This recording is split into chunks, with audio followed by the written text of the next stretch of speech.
Woohoo! Hel- Hello, everyone. Hello, Alessandra. Hello, Ashley. Hello, Scott. Hello, Hi. everyone. Beautiful. Welcome, all of you. Welcome to Finesse One. I assume that you are all excellent. Yes, we are. That's superb. I am excellent too. All right.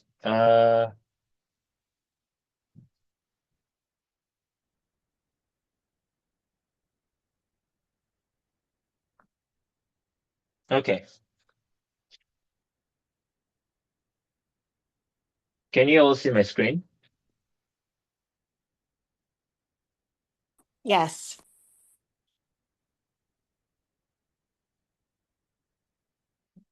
Okay. So, we're looking at this amazing lecture, Freedom for All, today, rather book. And then we're going to cover it for the next 6 classes. And after that, we'll look at the second and then the third books in the series. So welcome all of you to Finesse One. And this this class is incredibly interesting because I don't know how many of you got it. There's this particular recording I did announce some time back, a long time ago, so that it was going to be a bonus set of recordings made available to only certain people who met a certain criteria, and it was freedom for all. Okay, my teaching on expanding freedom for all. I remember starting that particular lesson series in April, just like this. And April 26th is also a significant day for me, like I mentioned. April 26th, I remember that it was the first time I read one of those series of lectures that I really went all in applying. So I was studying Freedom for All with a group of people then. And every Sunday, Saturday and Sunday, we'd come together and look at the lessons from it, chapter after chapter. I think it went on for about 9 uh, classes. It was wonderfully done. And I could say that some of the things I got out of it, okay, I actually have contributed it so much to my results until today. So today we're looking at it again. Then not only freedom for all. Of course, we're also looking at feeling is the secret and prayer the art of believing. Between now and sometime in June.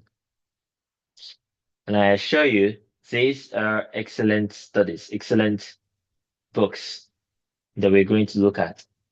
The lessons you're going to get from them as we study together, you'll find them to be really um, useful. So let's look at freedom for all. What I want you to get into as a state of mind is the intention to master, to learn and master all that we're going to um, get in this study.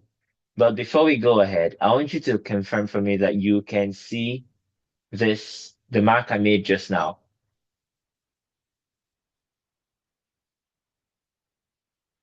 Can you see? I don't see anything. You don't see anything at all. The screen is black. Did you see the screen before now? Yes. Yes. Okay. You saw freedom for all before now. Yes. And now it's black. Okay. So I guess um hold on. Oh, happy birthday to your sister. Yeah, beautiful. Now it relates to freedom for all. So now it's going to always relate to freedom for all.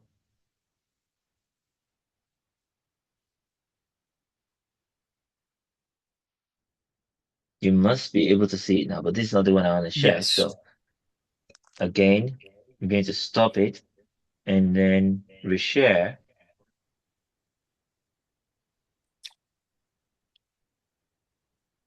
All right. So now you can see it Yeah. again, right? And Yeah. with the lines I just made. Can you see those lines too? Yes. Yes. Great. Okay, so let's take all of that one. Now, let's get into the business at hand. So there's actually what finesse itself means. Oh, please, you can mute yourself, everyone. All right. So finesse itself, of course, carries the sense of careful details. All right. Careful details of a thing. That's the general sense of it. Hmm.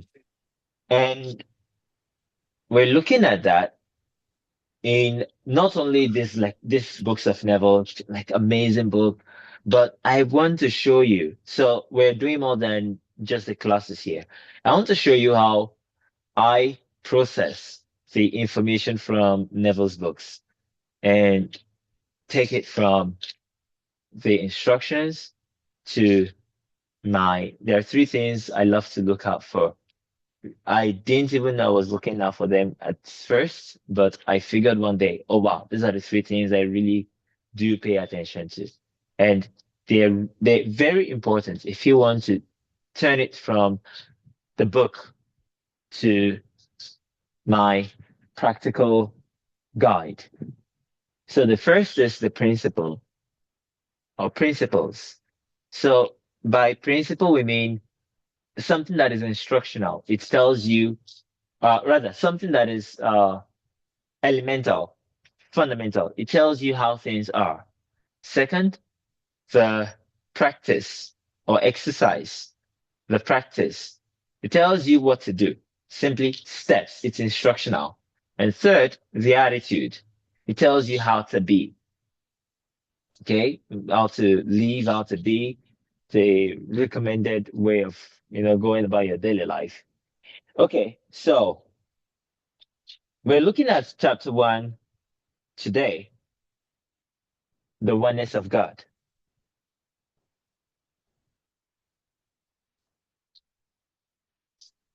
Neville first illustrates, or rather, first emphasize a point in the forward. And the points it covers are number one, if a theory does not work in practice, public opinion will not endure it for long. Personally, I am not the public. I really don't care whether the public opinion, okay, endures a particular theory or not. I'm interested though in what I endure. And I definitely don't want to endure a theory that doesn't work in practice. Now, prior to the first time I heard this particular phrase from Neville, I had endured such theories for so long. I studied economics. Okay. And I'm laughing now because in economics, we say this is a model. And what we mean when we say that is this is nothing like reality. But we're going to go ahead anyway and play with it. Okay. So we say, for example, perfect competition. And then we still say, but that doesn't exist anywhere in the real world. But we'll go ahead and use it. Okay. I did that with economics, and I also did that with my religious beliefs in Christianity. And I was enduring theories that weren't working in practice. Now, I had to make that decision that, okay, if I want to accept this particular system as the way, now take note of this, as the way I'll live my life for the rest of my life. So that's my decision wasn't I want to test it because I want to manifest this or manifest that. No, it was if I want to use this as the way I'll live for the rest of my life, I want to know that it works. It should be provable. Okay, it should prove itself also in performance, and then good. So I'm not going to have to endure the theory, because you won't actually endure a theory if it works. You won't endure a theory if it delivers. You'll only endure it if it doesn't. And you're like, okay, it doesn't, but I can forbear. I can use it. So I can temper myself with the comfort it gives me, the solace it offers, and the maybe a little bit of sanity it gives me, and then just simply use it that way. Okay. So I had to go, no, I'm not the public, but I want the theory to work in practice for me to use it completely. Now, you can see what I just said right now in this. It's way of life. Like, not just one thing, I get one thing or I get two things. So when we're looking at this study, Freedom for All, when you open the book anytime, any day, you want to open it as this is something that will go with me for the rest of my life. I want to make it my way of life. Another word for that, growing up, I learned it means culture. It means my culture, the way I do things, the way I am, the way I live. It's my way of life. I was driving back now and I went to my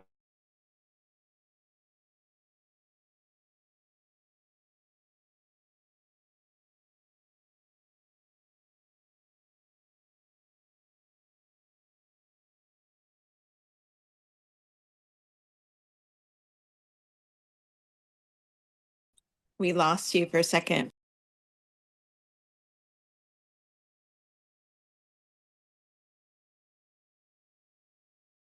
imagination.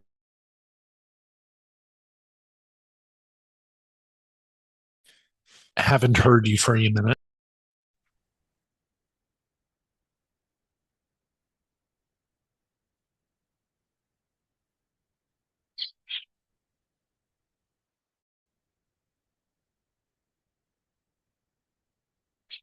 All right, can you hear me now? Yes. Okay, Dirk. Just making sure that. All right. So as I was saying, you make it a way of life. And I was saying that I was driving not long ago, and I was thinking about a million, like manifesting $1 million. So of course I actually imagined it. And in fact I imagined receiving $1 trillion as well. I imagined receiving a series of different kinds of amounts of money. Then a question came up in my mind. And it was, oh, when you receive it, as usual, people would ask you the question, how did you get it? How did you get it? And different kinds of people would be interested in you telling them steps A, B, C, and D things that happened.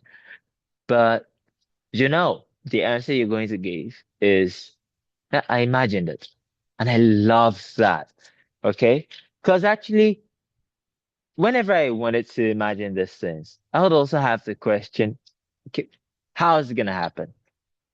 But now I have got the answer, which I've actually imagined making, but to myself and to everyone. And it is, I imagined it.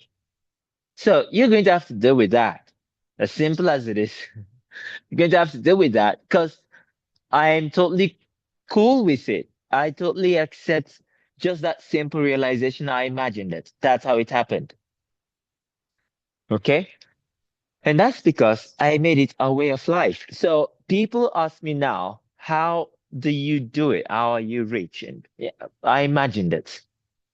So when $1 million gets manifested, and $10 million, and $50 million, and $200 million, and $5 billion, and $50 billion, and $500 billion, I'll still tell you, I imagined it. I just imagined saying that to people. So it's got to be a principle by which you can experience life, by which you can actually tell the truth of things. And that is what this book is about. Neville found the book. Prior to this time, I loved priding myself as a self-taught person. I didn't like the idea of having a teacher. And of course, I read books a lot and I learned from a lot of books and videos, but I didn't think that was me getting taught. Okay. I like to say I learned it myself. But before this particular lesson series which I had, back then, I had come in touch with the understanding, the wisdom that if you learn anything from anyone in any way, you save yourself the cost of time that it takes for them to learn it. Because I'd actually gone through, the self-study path many, many times. And I realized I had to always uh correct so many things again and again and again when I could have gone on ahead. All for what? Just to be able to say, I'm self-taught. Yeah, or appear genius to anyone. But the rest of them also got it by learning it from someone. So what's the point? I mean, that was one of the concepts I had to change. And I simply went, okay, I totally love it when I have a teacher who puts me through it and I go right into the results without having to, go through their mistakes. The learning curve becomes smaller. And Neville here is offering that. Said, I have discovered such a principle. And this book reveals the truth that's buried within the stories of the Old and New Testament. But in fact, the book is from his discovery of such a principle that actually you can use for your way of life that you don't have to endure because it's to prove itself in practice. And the book states that consciousness is the one and only reality. So this is the brief of the book, like summaries. Number one, it's the one and only reality. And it's also the cause and manifestation is the effect. So when people say this is not about manifestation, that's wrong. Right? Oh, what? Why would people just shy away from manifesting? Like the actual manifesting. It matters. It's the effect. Okay? But just when you say I'm manifesting, and when people say I'm manifesting a car, no, that's a wrong expression. Because if you've got the car, then you've manifested it. So I'm not manifesting it. It's either I've manifested it or I haven't manifested it because it is the effect. But consciousness is the cause. So now you can say, I want to cause a car to be mine. I want to cause a house. I want to cause a good life. Okay. I'm creating, if you want to use the word, but you want to use it in the sense of cause. Okay. I'm making, I am assuming, all right, a good life, a car, house, a wonderful relationship. And that is cause. But the effect is the manifested experience. So I don't, for example, because of this, I don't dwell on hope. I don't give myself some form of hope or hoping, yeah, I'm manifesting. It looks like that is a sign it's going to happen. I really don't care about any of those things. Do I have it? Is it manifested? Remember, you don't want to endure. So back to the very first thing we learned. You don't want to endure. Okay. The principle. You want it to work in practice. Okay. So this particular book draws our attention back to these two things so that we can always keep first things first. Is that a significant statement to you? So they can always keep first things first. That's actually a significant statement to me. These are some of the key things I look out for. Why would a person tell me that he's discovered the principle that works in practice, that can make your way of life, and then proceed to say, in brief, this particular book tells you that consciousness is the one and only reality, that consciousness is the cause and manifestation is the effect, and then wrap that up with I'm going to repeat this a number of times. You'll find the repetition over and over and over again. Don't fret. Don't worry. That's because I want you to keep first things first. Well, that means it is friggin' important. Okay? That means it is so super important to actually have it in mind and live. In fact, if you want to apply this principle, that would be the first thing you do. Consciousness is the only reality. So I don't anymore. I don't even say it again. Okay, I don't even hear it again. But I used to, when I got this, I used to cringe when people who are studying the law or talking about how they use the law or how to use the law, like teaching it, studying it and teaching it. When they say, I want to manifest the thing into reality. Or when people want to ask questions about it, are like, okay, I've been imagining something, but it hasn't manifested into reality. Who knows why I cringe? I used to cringe. Okay, I don't anymore. And again, I really don't see those posts again, which actually shows that consciousness is the only reality, right? Okay. But do you know why I felt like, because if you truly understand the first thing, the very first thing, it's that first things first. So if you truly understand the very first thing, you won't call this reality, no matter how real it seems to you. And that means you haven't actually adapted anything from what this person has to say. If you don't get the first thing, how am I to trust that you get the fifth thing or the 10th thing? For goodness sake. That's how I felt. Okay. But I'm saying it because I want to stress the point that that is the first thing. Okay, as we are going through the teachings, I want you to please be mindful that you can have questions and ask them. So write them out. Yeah, write them out somewhere. In fact, you can have a note. In fact, if you have the book, like these books, print them out so that as we are going through them line by line, you you note with like a word or two, or maybe like an underline, like I'm doing. And then I sometimes use numbers, like, okay, number 4, like that's point 4. So you can do that to the note or the book or the printout. And if you have questions, note it somewhere on the side so that when we come to the questions and answers section, you can ask them. Okay, so just thought to drop that real quick. But again, I just go, nah, it's not reality. Yeah, this is not reality. You're crying it, you're smiling it. There are days you laugh and there are days you don't. And yeah, if you walk into the rain, you're going to get wet, right? Mystic or not. But it is not reality. Actually, one of the most shocking parts of this is people die. Yeah, okay. People die. Some deaths are nice and some deaths are terrible, but every day. And it's not reality? No, it's not. Yes, I mean, even as much as you see people die, it's not reality. Otherwise, you haven't actually made first things first. And it says, keep first things first. So it's the shadow. Oh, yeah, but people are born and you're saying it's not reality? Yeah, they're born and they die. There's sowing and there's reaping. There's rain and there's sunshine. There's winter and there's summer. And in fact, it's not reality. Consciousness is.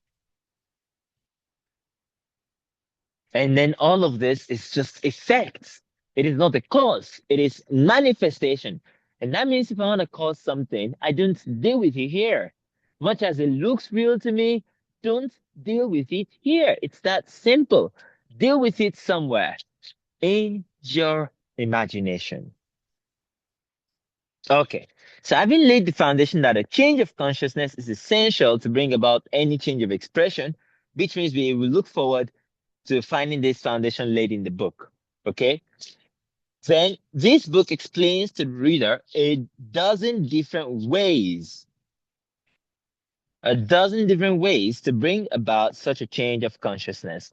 So, first things first, consciousness is the only reality and cause, okay? World is effect. That's the first things first. Then second, a change of consciousness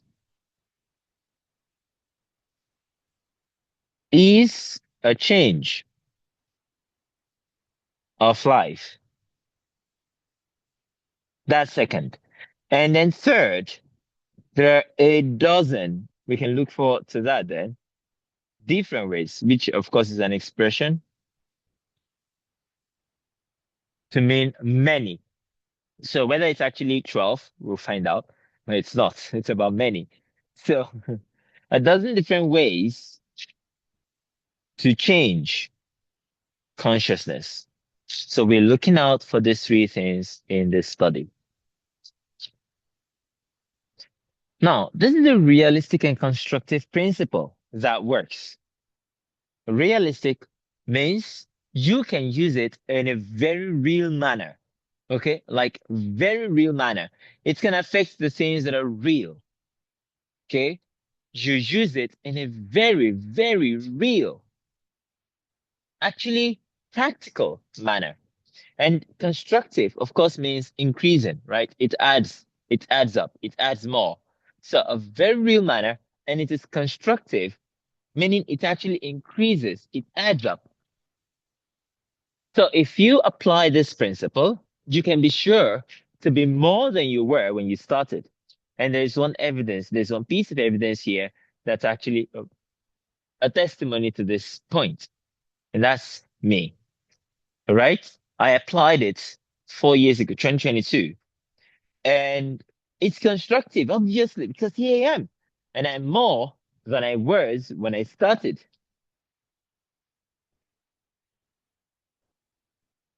So the revelation it contains, if applied, now there is a condition here. It's constructive, it's realistic, but what's the condition? You've got to apply it. But if you do, it will set you free. So are you ready? Are you ready to go through this study?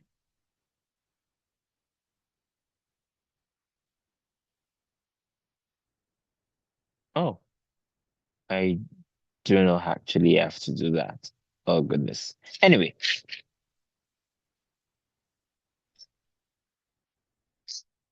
All right, very good. So I would say we should go into chapter 1, but we will not be able to cover all of it. So what we're going to do is we're going to pause here and I'll ask if you have questions. So you can, like I said, if you have questions, always take note of them and then share. So this is happening on Saturdays and Sundays only. This time, 6 p.m. West African time to 6:35 p.m. West African time. So Saturdays and Sundays only. And the rest of the week, just take the chapter and read a few times. Okay, study it on your own a few times, but you will see through my lens, like how I go, wow, okay, this is something key.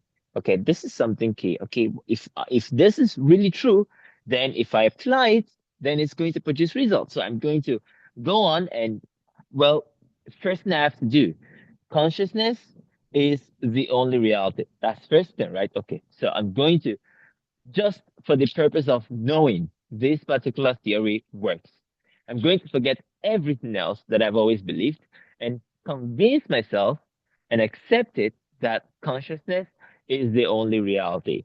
So I'll stop accepting that this world is the only reality. I'll suspend that judgment for the purpose of testing this out.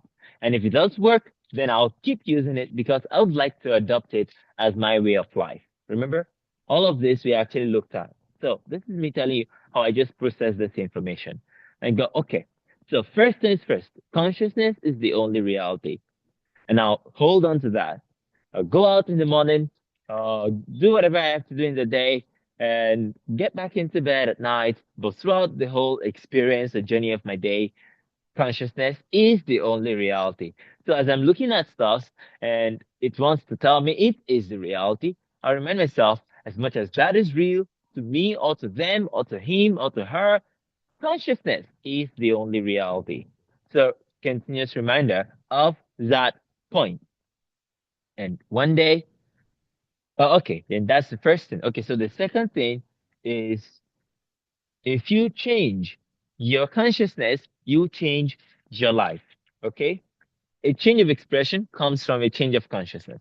Any change of expression it follows a change of consciousness. Okay.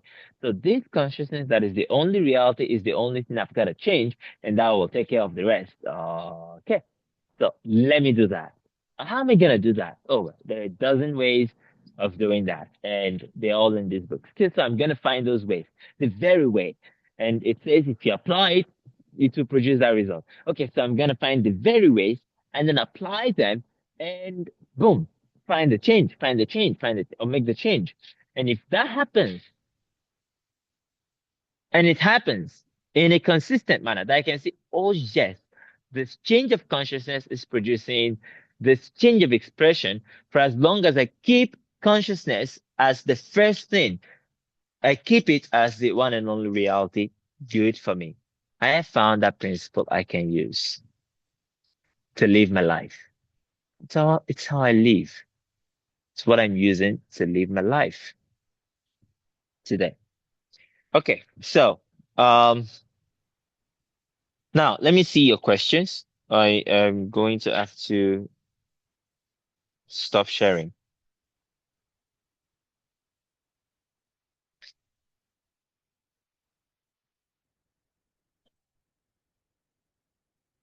Oh yeah, it's that was actually just it's how do I put it? A shorthand. Scott says what you wrote is that consciousness is for and consciousness is a shorthand. So what I was writing was consciousness is the one and only reality, but without the patience to, write everything, consciousness is the one and only reality, and consciousness is the only cause. So those are two things he said. And this he said three things actually. Three things. Number one, consciousness is the one and only reality. That's not the same as the second one. Consciousness is the only cause. So there's reality, but is it caused? Maybe not. Is it the cause? Maybe not. Maybe it's just reality. Maybe everything is just random, but that's the reality of things. But this says consciousness is the one and only reality. So that's number one.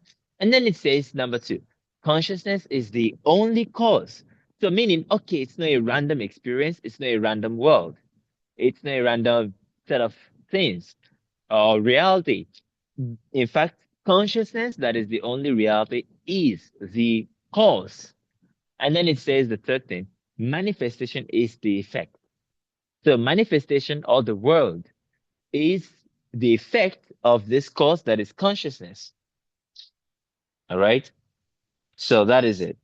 Oh, yes, we get the recordings of this calls in 48 hours. So that's going to be at most Monday or Tuesday morning. You get the recordings of them. So, imagination is reality. The physical experience is also consciousness. Oh, so the physical experience is the effect of consciousness. Yes. Yes, we get the recordings. Okay. So Ashley said, imagination is reality. No, imagination creates reality. This is something we're going to see further down in the study. Between this book and the last book, you'll see it. In fact, you understand it clearly. So this, in fact, took me a long time to actually get, even as I've been getting results with imagination and consciousness. And as I've always wondered, and I always thought maybe he just didn't know what he was saying right, but he knew. So there are two things it says. It says imagination creates reality. That's one. And then the second one, consciousness is the one and only reality. In other words, okay, which he never said it, but put it together. What does that say? Imagination creates consciousness. Ta-da!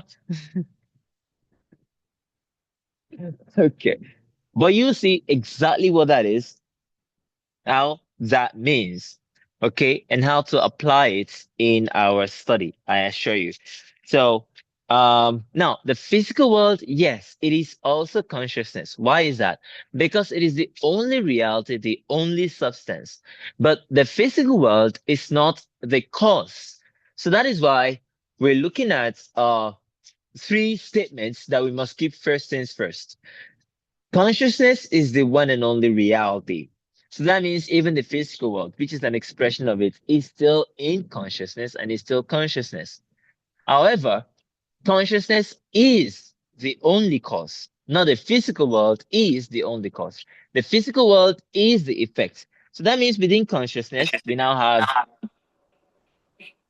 two. Okay, let's please. Oh yeah, good. Thank you. So within consciousness, we now have two parts.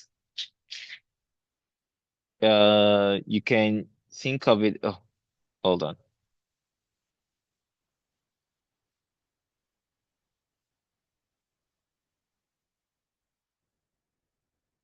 Oh yeah, whiteboard. Yeah, just a whiteboard. So imagination creates the physical world. That is not exactly what imagination creates reality or imagination creates consciousness means. So number one, but yes, of course, it creates the physical world, it creates everything. So number one, consciousness is the only reality. Okay. Number two, consciousness is the only cause. Okay.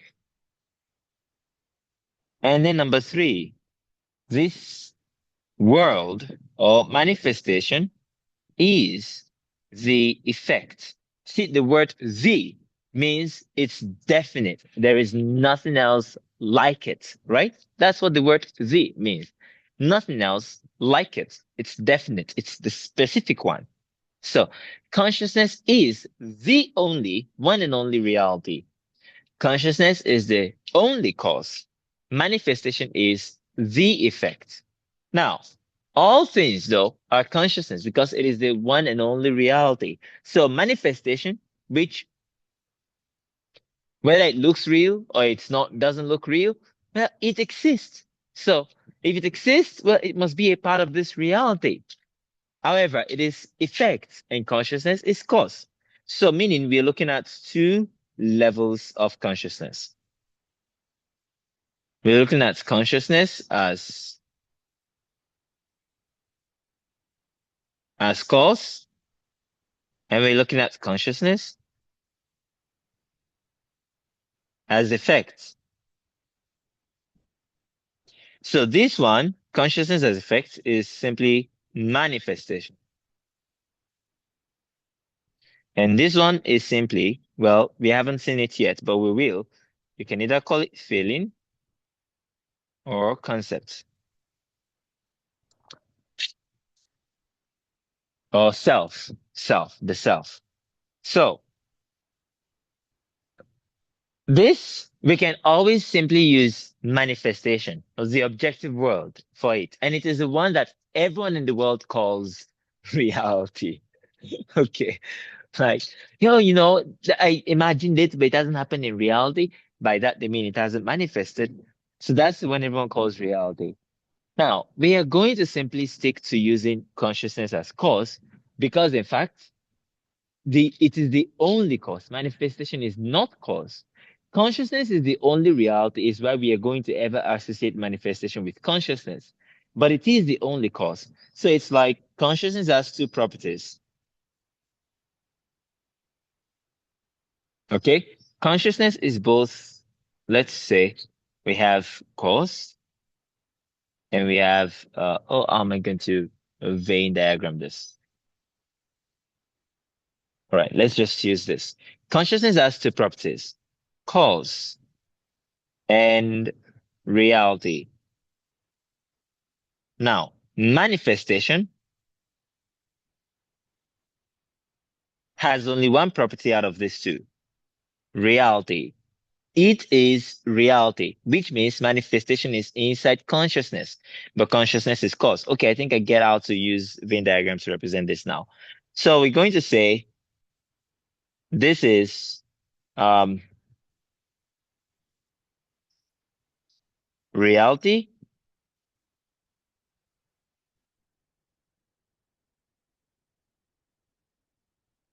Okay, and then this is manifestation. And then this is cause. And all of this is consciousness. Does that give a better picture of it?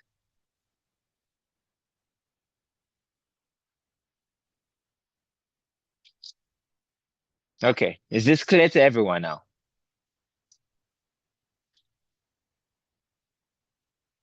Good. So, very good.